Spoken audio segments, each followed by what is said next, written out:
Muy buenos días, 6:25, 14 de julio de 2022, Día Nacional de Francia, Día de la toma de la Bastilla, Día de la República Francesa. A todos, Francia, ese país grande, hermoso, faro de libertad, faro de derechos, faro de democracia en el mundo, pues. Un gran abrazo en esta jornada en la que hay unos 21 grados en el sitio donde me encuentro, que es la bella ciudad de Barquisimeto. Hasta hoy hacemos titulares de la mañana durante esta semana. Mañana no va a haber programa. Está viajando vuelta a Caracas. La información del día es que Colombia confirma que Iván Márquez sigue vivo y está protegido por Maduro. Esto ha dicho Diego Molano, ministro de Defensa colombiano. La información que tiene inteligencia es que en estas disputas se presentó una de esas vendetas en donde corrió riesgo su integridad, dijo a la prensa el ministro de Defensa. El gobierno colombiano dio por válido este miércoles el video donde aparecen varios líderes de las disidencias de la FARC de la Segunda Marquetalia, alegando que su máximo jefe, Luciano Marín Arango, alias Iván Márquez, sobrevivió a un atentado y aseguró que está siendo protegido por el régimen de Nicolás Maduro. La información que tiene inteligencia es que en estas disputas se presentó una de esas vendetas donde corrió riesgo su integridad, dijo a la prensa el ministro de Defensa Diego Molano. Añadió Molano que Iván Márquez está siendo protegido por el régimen de Maduro y está en un hospital de Caracas.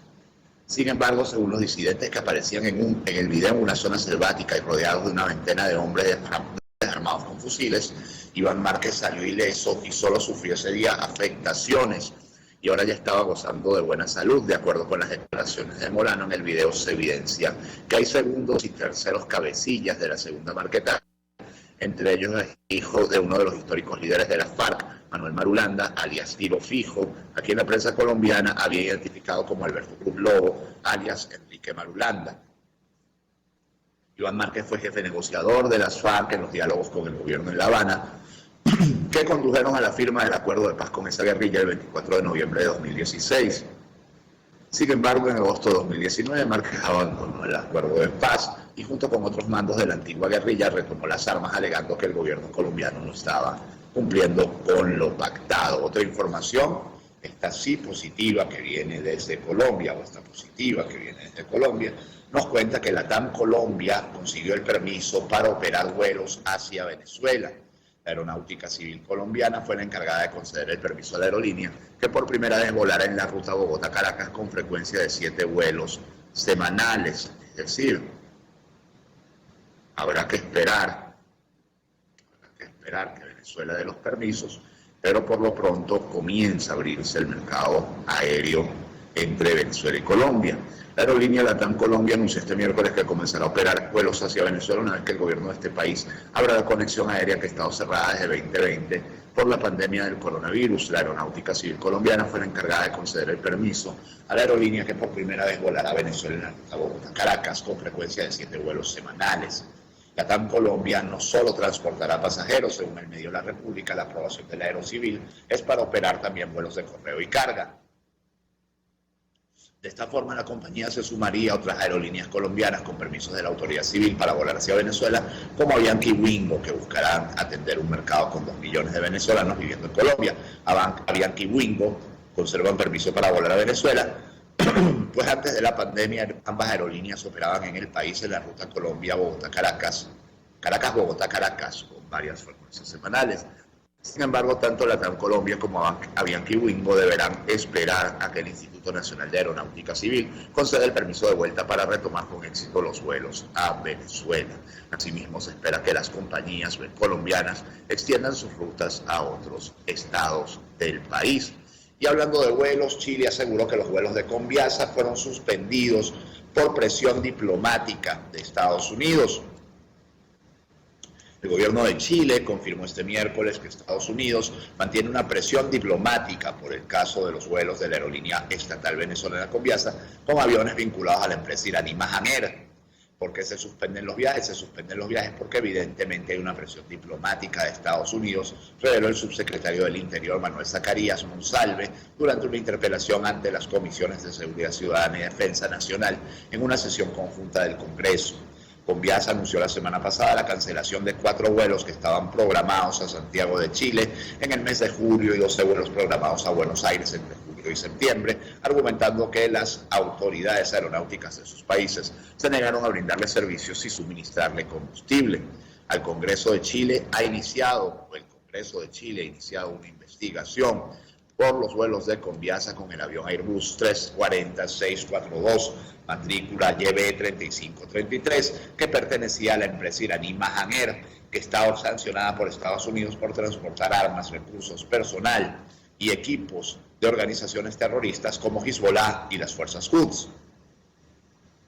Además de Mahan Air, el Departamento del Tesoro estadounidense también sancionó en 2020 a Conviasa por servir a las operaciones corruptas del régimen de Nicolás Maduro. Un titular más que tiene que ver con la industria aeronáutica. Chavismo pedirá pase de bioseguridad a viajeros que ingresen a Venezuela en agosto. El régimen de Nicolás Maduro anunció este miércoles que a partir del próximo 1 de agosto será requerido un pase viajero de bioseguridad a los viajeros que vayan a ingresar a Venezuela.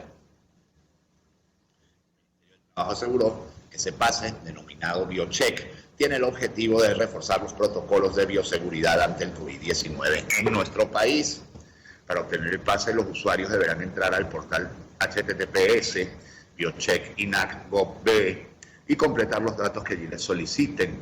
Como requisitos, deberá enviar una foto tipo selfie en la que se refleje el pasaporte, cédula de identidad o documento nacional de identidad, en caso de ser ciudadano extranjero, y certificado de vacuna contra el COVID cuya última dosis haya sido al menos 14 días antes de la fecha de ingreso al país. ¿Qué locura es esto, chicos? De no presentar el referido esquema de vacunación, el pasajero deberá adjuntar el resultado negativo de una prueba molecular PCR-RT con una vigencia máxima de 72 horas a su llegada a la nación. Una vez el pasajero complete y remita la información, el sistema le arrojará un mensaje al correo electrónico indicándole que la solicitud ha sido enviada con éxito. Después de analizar los datos enviados en un máximo de 72 horas, obtendrá en su correo un comprobante electrónico de pase viajero de seguridad en formato PDF con código QR. En caso contrario, recibirá las razones por las cuales fue rechazada su solicitud, por lo cual deberá repetir el proceso. Es decir, gente querida, gente madrugadora de Venezuela, una alcabala más para viajar. Falleció otro venezolano tratando de cruzar el río Bravo. El periodista Segovia Bastidas reportó el fallecimiento de otro venezolano cuando intentaba cruzar el río Bravo para llegar a los Estados Unidos de América. El joven murió ahogado y fue identificado como Antonio Lima Pérez. Se conoció que es oriundo del estado Lara. Es el segundo venezolano en los últimos 3 días. Eduardo Antonio Leara Hernández, de 26 años, también murió ahogado tratando de cruzar el río Bravo con destino a Estados Unidos. El joven era nativo del estado Trujillo. Sus familiares conocieron el pasado 6 de julio que el cadáver de Leal Hernández fue hallado en las adyacencias del río. Se conoció que la familia estaba en trámites para tratar de repatriar los restos del joven trujillano.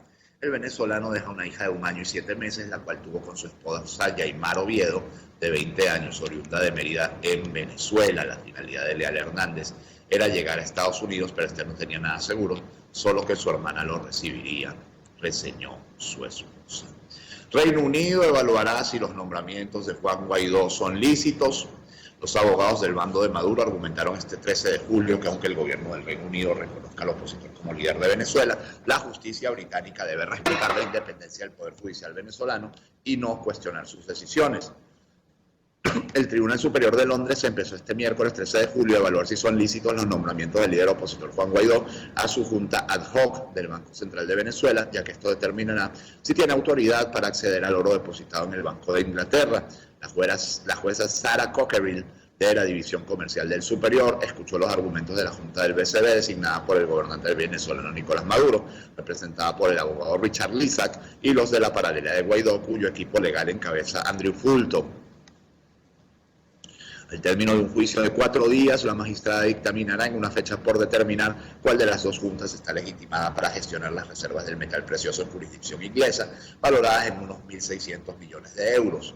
El gobierno venezolano reclamó parte de esos lingotes en 2020, pero el Banco Central inglés rechazó entregarlos hasta que se aclare quién tiene la potestad. En cuestión, la independencia del Supremo venezolano, dice la nota del Pitazo, En un proceso previo de este litigio, el Tribunal Supremo británico ya estableció que el gobierno del Reino Unido reconoce solo a Juan Guaidó como presidente interino de Venezuela y confirmó que sus decisiones y nombramientos deben considerarse ejecutivos y soberanos. Sin embargo, pidió al superior que determine si la justicia inglesa debe aceptar o ignorar los fallos del Tribunal Supremo de Justicia de Venezuela que invalidaron los nombramientos del líder opositor a su junta ad hoc.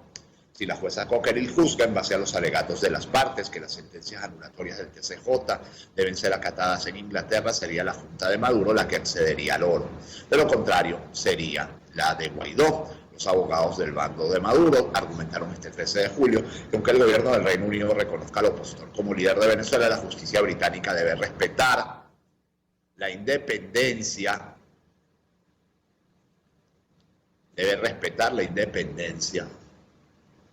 del Poder Judicial venezolano y no cuestionar su decisión. El argumento luce un poco endeble, ¿no? Vamos a ver qué tal el argumento de Guaidó. El equipo de la Junta de Guaidó sostuvo en cambio que el TCJ es un órgano sometido al gobierno de Maduro y lo acusa además de haberse pronunciado en contra del opositor y su Junta del BSB sin siquiera citarles a una vista judicial. Más informaciones, un ex asesor de la Casa Blanca admite que ayudó a planificar golpes de Estado en el extranjero. Este señor John Bolton, que mal terminó, ¿no? John Bolton, quien fue asesor de seguridad nacional de la Casa Blanca durante el gobierno de Donald Trump, aseguró este martes haber ayudado a planificar golpes de Estado en países extranjeros. El reconocimiento se dio en una entrevista que le hicieron al exfuncionario en la cadena CNN, en la que habló sobre el ataque contra el Capitolio de Estados Unidos, ocurrido el 6 de enero de 2021. Durante la entrevista, Bolton cuestionó que la comisión que investiga el asalto al Capitolio responsabilice a Trump de haber incitado a la violencia el 6 de enero en un intento de aferrarse al poder y aseguró que el exmandatario no es lo suficientemente competente para llevar a cabo un golpe de Estado cuidadosamente planeado. Como alguien que ha ayudado a planear golpes de Estado, no aquí, pero ya sabes, en otros lugares, sé que requiere mucho trabajo. Y eso no es lo que Trump hizo, aseguró. Entonces, el entrevistador le preguntó a qué intentos de golpe se refería, a lo que Bolton respondió que no iba a entrar en detalles y seguidamente mencionó a Venezuela. Resultó no tener éxito, no es que tuviéramos mucho que ver con eso, pero vi lo que se necesitaba para que una oposición intentara derrocar a un presidente elegido ilegalmente y fracasó, ha dicho John Bolton. Mientras tanto, Carrie Filippetti, quien fue también ex subsecretaria adjunta del Departamento de Estado para cubrir Venezuela, dijo que tuvimos excesiva confianza en que los jefes militares de Venezuela iban a hacer algo para sacar a Maduro. En una entrevista con BBC Mundo, declaró Carrie Filippetti que ve un énfasis excesivo en las elecciones presidenciales de 2024 como el primer momento en el que se puede buscar un verdadero cambio político. Carrie Filippetti ahora trabaja como directora ejecutiva de la Vandenberg Coalition, una ONG centrada en promover una política exterior estadounidense basada en la defensa de los intereses del país por encima de las posiciones partidistas. Sigo leyendo informaciones. Trabajadores del sector salud exigieron pago inmediato de las deudas al régimen de Nicolás Maduro este 13 de julio.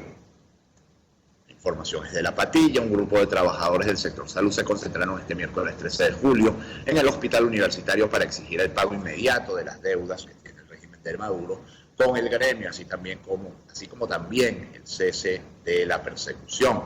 La protesta fue convocada por el dirigente sindical de hospitales y clínicas de Caracas y coordinador general de Monitor Salud, Mauro Zambrano, quien manifestó a través de las redes sociales: la constancia en la protesta es lo que dará sus frutos. Los trabajadores de la salud seguimos en la calle marchando para exigir nuestros derechos. Unidad, solidaridad y lucha. Los manifestantes que llegaron hasta Plaza Venezuela gritaban "Maduro paga ya", mientras mostraban carteles y caminaban por el lugar.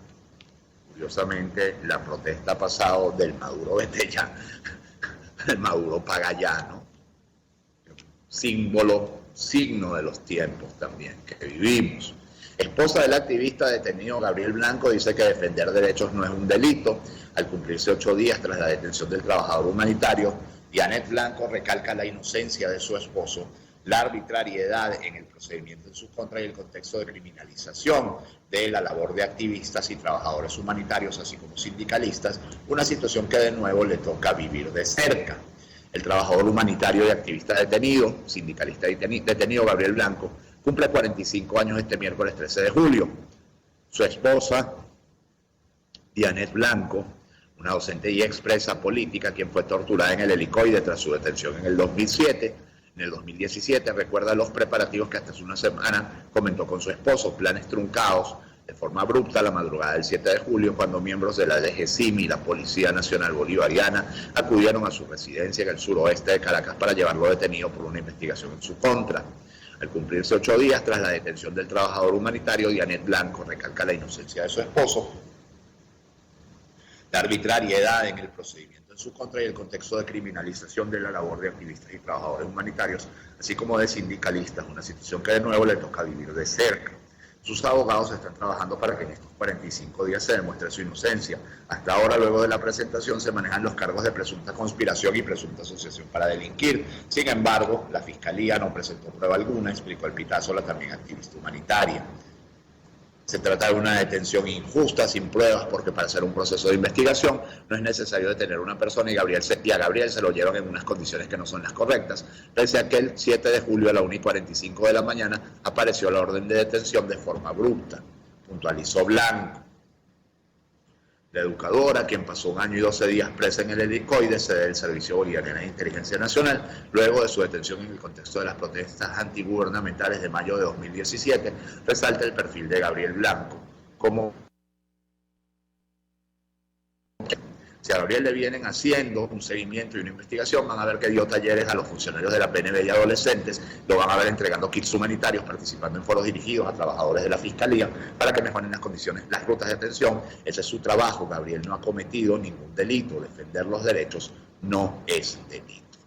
Sobre una de las informaciones más cuestionadas, más comentadas en los últimos días en las redes sociales, que es la presencia de brigadas comunitarias y militares en los colegios. Esto había dicho Nicolás Maduro el día 12, es decir, anteayer. En cada escuela y liceo debe haber un responsable militar encargado para resolver, arreglar y poner las cosas como deben ser.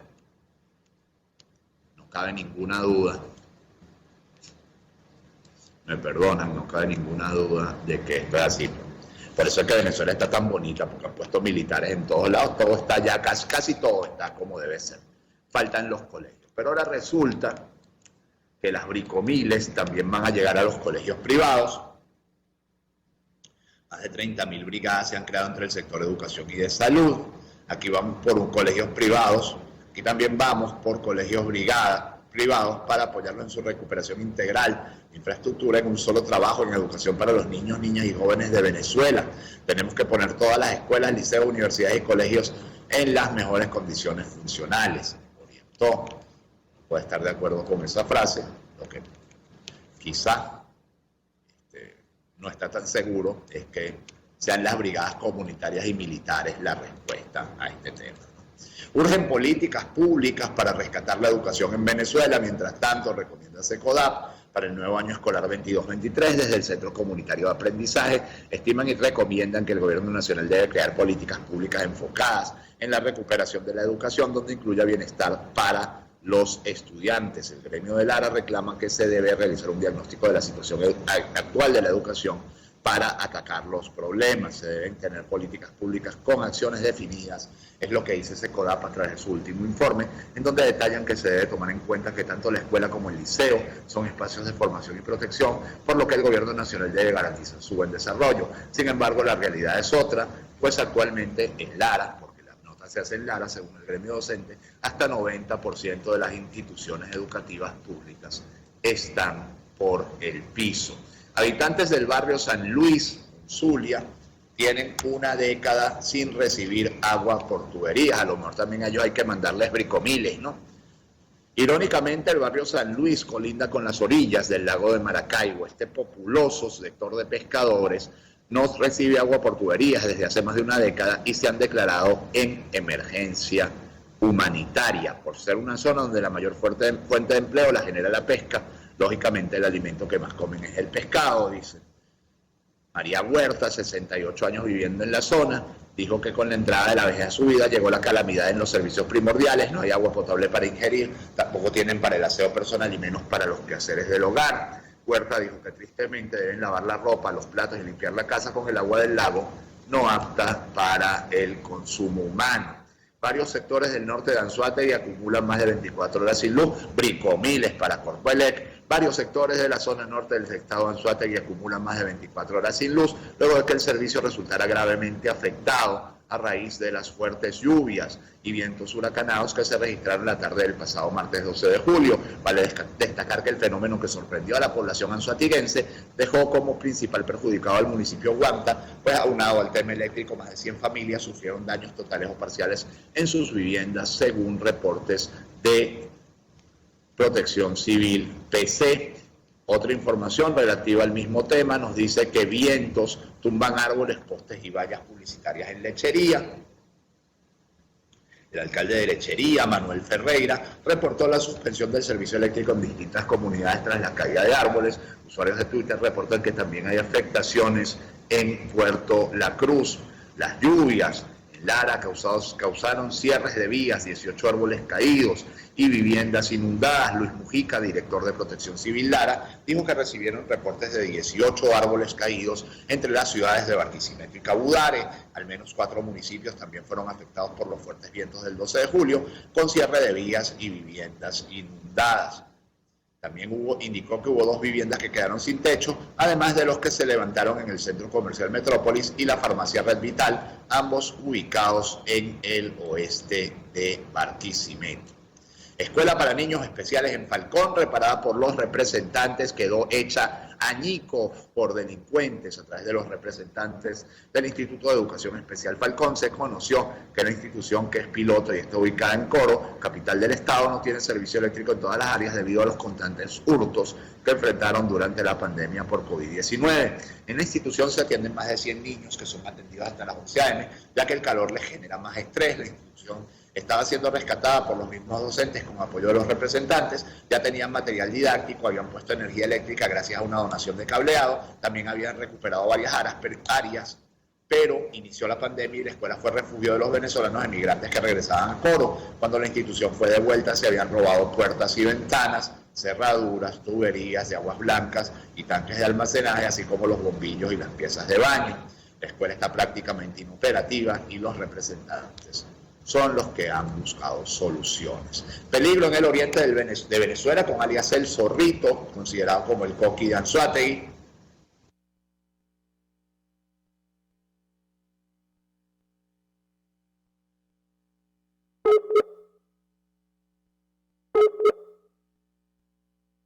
Que opera en Barcelona.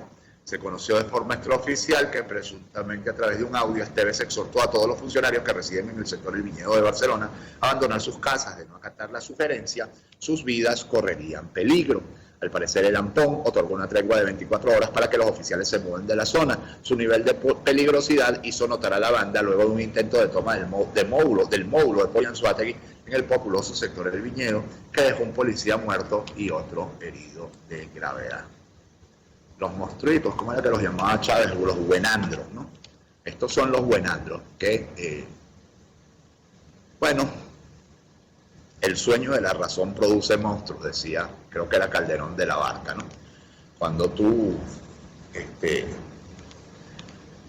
crees que puedes aliarte con la delincuencia para algo, bueno, terminas desbordado por la delincuencia. Maduro exonera impuestos para la exportación de cacao y sus derivados, y con esto voy a ir a la pausa. Maduro también firma un decreto en el que se prohíbe la introducción, propagación y cultivos de semillas de origen no venezolano.